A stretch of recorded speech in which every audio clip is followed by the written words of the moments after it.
Tienes. Sí, muchas gracias. Bueno, lo primero agradecer a la Fundación la invitación y al resto de colaboradores, entre ellos a mi propia casa, ¿no? A KPMG, que supongo que es una de las razones por las cuales me han invitado.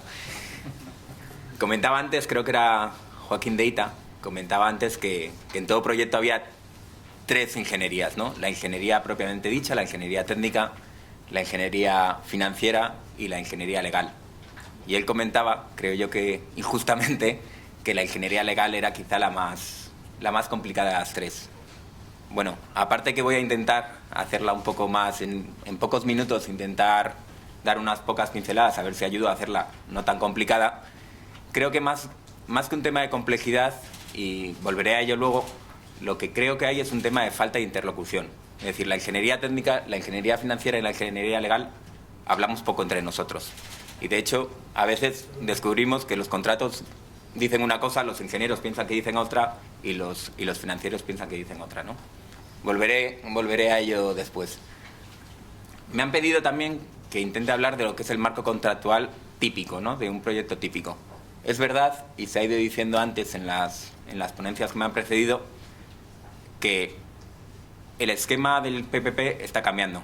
Hay nuevos players, hay nuevos sectores. Yo creo que esto del PPP, normalmente, casi todo, en cuanto te hablan de un proyecto de PPP, tendemos a pensar casi siempre en carreteras.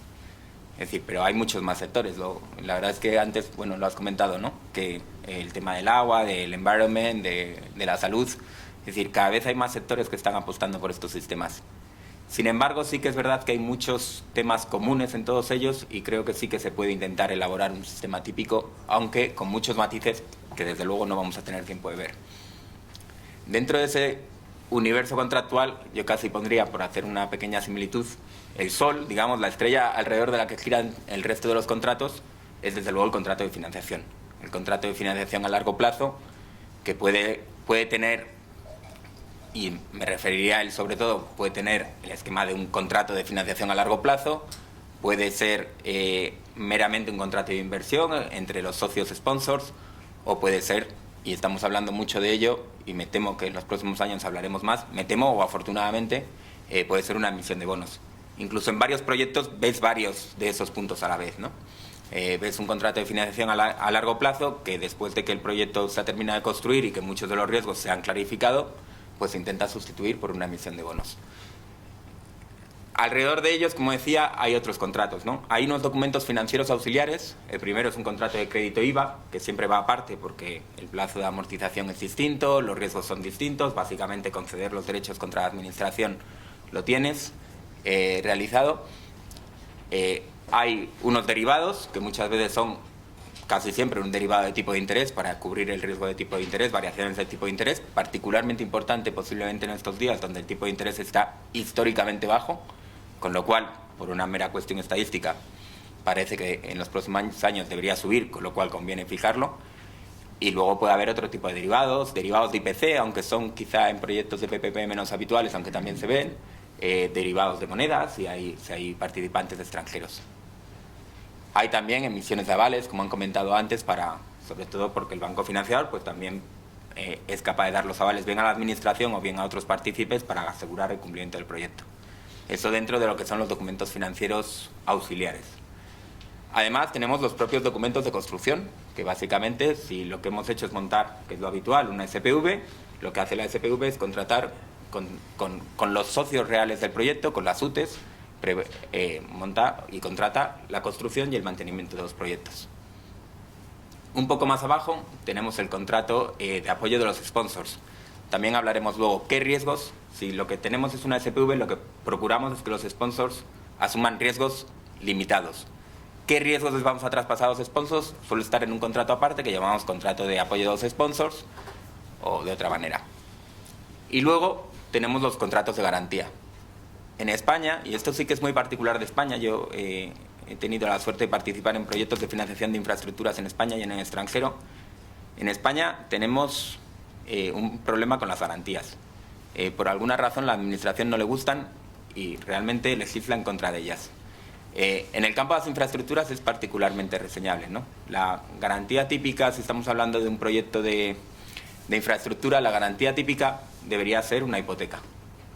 En España, por alguna razón, la administración la penaliza con un impuesto que es el 1%, el 1,5%, depende de la comunidad autónoma, que al final lo que hace es que no se concedan hipotecas y solo se concedan escrituras de promesa de hipoteca, con los problemas que eso crea.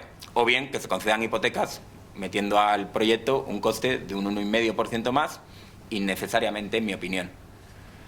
Lo cual significa, porque yo soy consciente también de que hoy hablo normalmente a gente de la industria, ¿no? Y entonces, pues casi parece que el no conceder garantías, pues casi hasta lo prefieren, ¿no? En muchos casos. Pero esto obviamente no es verdad. Es decir, cuanta menor garantía demos a los financiadores, más riesgo les vamos a pedir que asuman, y como el esquema financiero es muy sencillo y funciona por un equilibrio entre rentabilidad y riesgo, a más riesgo asumido, más rentabilidad exigida.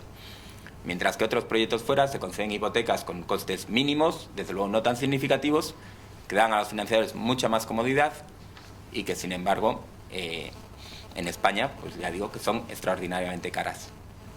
Además, hay otras garantías, como las pignoraciones de derechos de crédito, que también la legislación en muchos sentidos las penaliza. Las pignoraciones de derechos de crédito concursalmente están en una indefinición sorprendente, porque llevamos varios años en esa indefinición y no somos capaces de resolverla. De hecho, hace 2 semanas teníamos un proyecto de ley para resolverlo, pero por alguna razón, dentro de la modificación de la ley concursal, en algún momento de la tramitación del decreto ley salió, con lo cual no hemos logrado resolverlo. Teníamos también tradicionalmente un problema con la pignoración de las acciones de la SPV, que solía ser la gran otra garantía que se concedía en estos proyectos. Eso, afortunadamente, cuando la SPV es una sociedad anónima, afortunadamente por una legislación que no se ha creado en España, sino en la Unión Europea, pues ese problema sí que se ha resuelto. Es decir, ahora mismo las pignoraciones de las acciones sí funcionan bien, cosa que antes no ocurría. Entonces, simplemente esa reflexión, por alguna razón no estamos dando unas buenas pignoraciones, no estamos dando unas buenas garantías a los proyectos. Ya por último, en el caso de aguas, pues por de pronto tenemos un debate que lleva ya más de 20 años sobre los derechos de aguas, si son precio público o tasa, y tiene un efecto directo sobre si las garantías que estamos creando valen o no valen. Yo, sinceramente, soy incapaz de pronunciarme, al menos de modo general. Esto respecto a los documentos de garantía, el último documento o grupo de documentos del que quería hablar, como comentaba, es el de apoyo a los sponsors, ¿no? Esos serían los 4 grupos de documentos que tendríamos alrededor del contrato financiero. ¿Cuáles son los principales temas que yo creo que, sobre todo al foro que tengo yo hoy aquí, creo que le interesan? Para mí es básicamente qué capacidad tienen para recibir los ingresos de las concesiones y, sobre todo, en esta época donde estamos hablando de concesiones de 20-25 años, qué capacidad tienen para rotar su capital. Es decir, para dentro de 4 o 5 años, a efectos de emprender otros proyectos, poderse salir de esos proyectos. Si nos vamos al contrato de financiación, el primer tema que hay que mencionar es el plazo. También se ha hablado antes bastante sobre el plazo, ¿no? Es decir, ¿vamos a dar un documento de una financiación a 20-25 años como el proyecto, o vamos a ir a plazos más cortos y a exigir al sponsor que lo financie o lo refinancie dentro de 5, 6, 7 años? Yo creo que antes lo hemos hablado, ¿no? Los bancos, y bueno, Pablo seguramente luego pueda corregirme, los bancos tienen un tema regulatorio y es poco probable que veamos muchos contratos a 20-25 años en el futuro. Más bien vamos a ver 7, 10 años.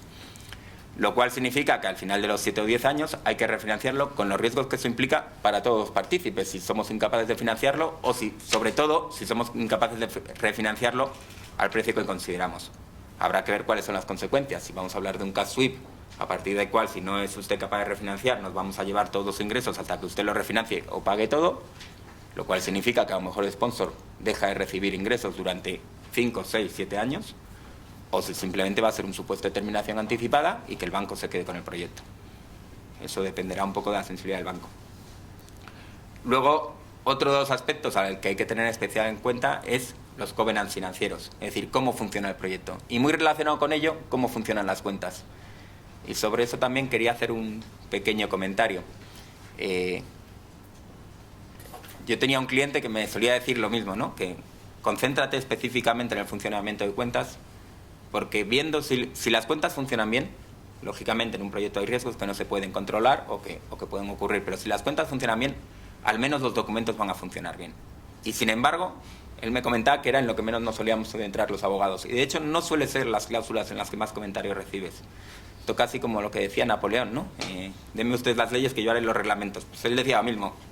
Hay otras cosas que puedes aceptar, en cómo funcionan las cuentas, en cómo se va pagando, cada vez que llega el dinero, a quién se va pagando primero, a quién se paga después, y cómo llego a constituir, después de constituir todas las reservas, cómo se constituyen esas reservas, que es muy importante, qué se hace con el dinero sobrante y si puede el sponsor retirarlo para, desde luego, como beneficio del proyecto o no, es casi uno de los aspectos más fundamentales en un proyecto.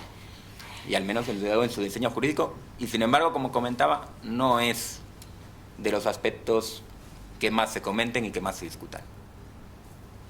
Otro aspecto suele ser, y eso sí que es muy típico, los supuestos de terminación anticipada. En qué casos se puede acelerar un proyecto y en qué casos no.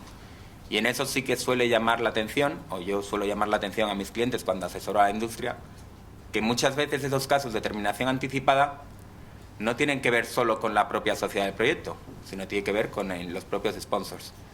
Es decir, muchas veces limitan operaciones corporativas. No puede usted, a lo mejor, adquirir una sociedad, o no puede usted endeudarse por encima, pero no la sociedad del proyecto, que no debería tener problema, sino el sponsor que está arriba y que a veces no es consciente de lo que ha acordado en el proyecto. También, aunque podemos hablar luego un poco de ello, muchas veces eso impide la propia salida del sponsor del proyecto a los 4 o 5 años sin pedir waivers, sabiendo que en momentos como ahora pedir waivers a los bancos es francamente difícil. No sé cómo vamos de tiempo, creo que mal, con lo cual voy a intentar... ¿Qué tienes que terminar?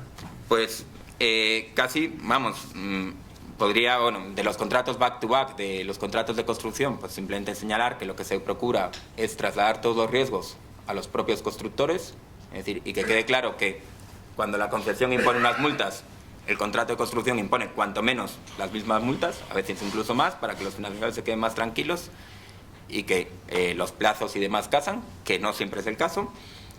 De los contratos de derivados, simplemente como anécdota, pues en los últimos años hemos visto problemas con el rating de los propios proveedores de derivados en algunos proyectos, particularmente fuera de España, donde los bancos que proveían el derivado, que eran bancos españoles, tenían ratings que no aceptaba la propia administración concedente. Y poco más, ¿no? Teniendo en cuenta la limitación de tiempo, simplemente señalar eso y volver a mi reflexión inicial. Creo que los proyectos se construirían mucho mejor jurídicamente si todos entendiéramos lo que se procura por todas las partes implicadas.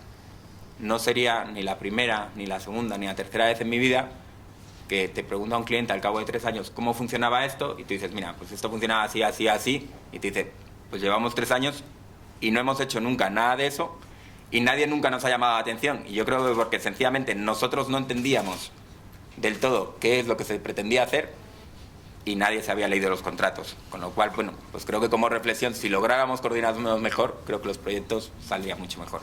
Muchísimas gracias. Muchas gracias.